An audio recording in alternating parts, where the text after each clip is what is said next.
जी दोस्तों अस्सलाम वालेकुम नेकापुरा सियालकोट पिजन ते वेलकम है दोस्तों भरावां दा उम्मीद करने दोस्त भरा खैरियत ना होणगे खुशबाश होणगे राजी बाजी होणगे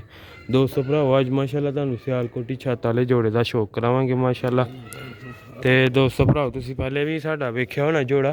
ठीक है उदों थोड़ा करीज च हन ते दोस्तों भराओ हुण तुहानूं शौक करवाने हुण जरा साफ होए दे न कुछ सेल दी वजह नाल गंदे भी हो गए हन परिंदे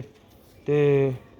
ओह्दी वजह नाल दोस्त भराओ पट शट इन्हें सारे खराब कीते दे हूँ पट शट साफ कीते ने कलर शलर इन्हें बना लिया मादी भी बड़ी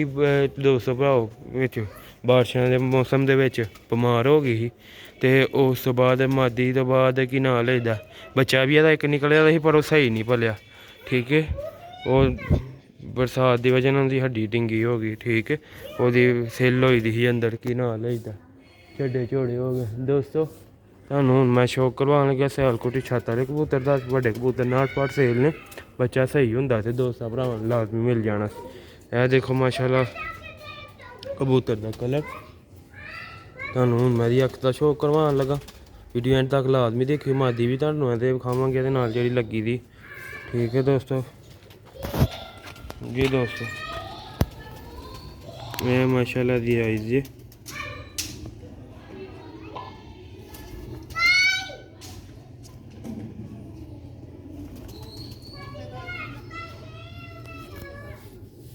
जी दोस्तों एह्दा पर जी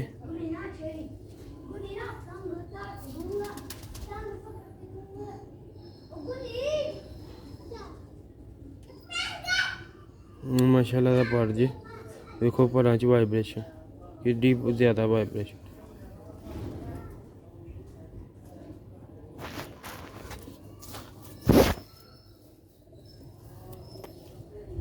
इधर यह दोस्तों एह्दा दूसरा भला जी वेखो वाइब्रेशन बहुत ज़्यादा वाइब्रेशन एह्दे परा चिट्टे भले माशाल्लाह गारे छाप है जूं जूं दाखा छंडदे जांदे ने गारे हो जांदे ने वेखो माशाल्लाह दोमें दी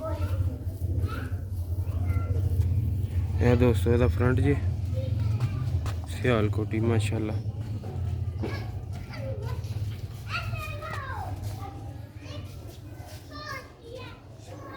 इधर न्हेरा है ना इस वजह तुहानूं अक्ख ठीक है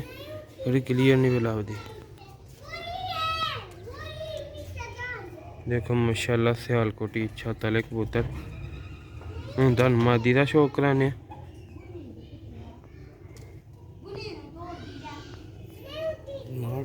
59 सेल जी दोस्तों भराओ मादी जी दोस्तों है मादी दी अक्ख जी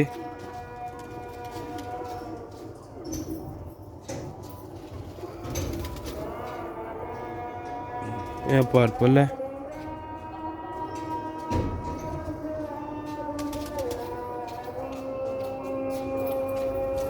वेखो वाइब्रेशन है परां च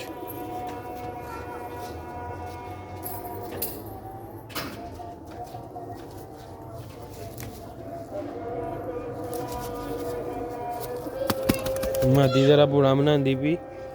ठीक है बहुत तिरखी मादी है शौक नहीं करवाने वाली छत्त वाले कबूतर ने हत्थों च बुरा महसूस करते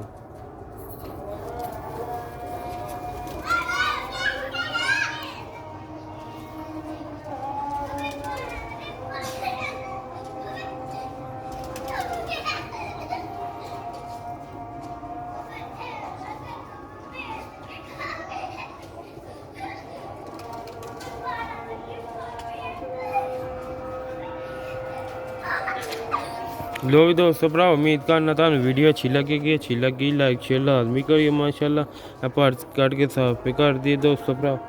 इंशाल्लाह तुहानूं सियालकोटी छत्त वाले जोड़े का मज़ा आया होगा वीडियो वेखन दा 59 सेल शौक आस्ते वीडियो सी दोस्तों भराओ दाना का टाइम हो गया दो अपने भरा इजाजत नैक्सट वीडियो से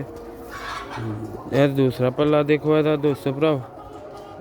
छत्त वाले कबूतर हमेशा उदों ही बनदे ने जो 2-3 साल दे होंदे ने जिन्नी दे दाखे छंडदे ने उन्ने गारे होंदे जांदे न ठीक है कोई नहीं बचपन च दोस्त भराओ गारा निकल आंदा ठीक है यह ब्रीड लैंदी है टाइम लैंदे यह कलर बनाने च टाइम लैंदे लो दोस्तों अस्सलाम वालेकुम।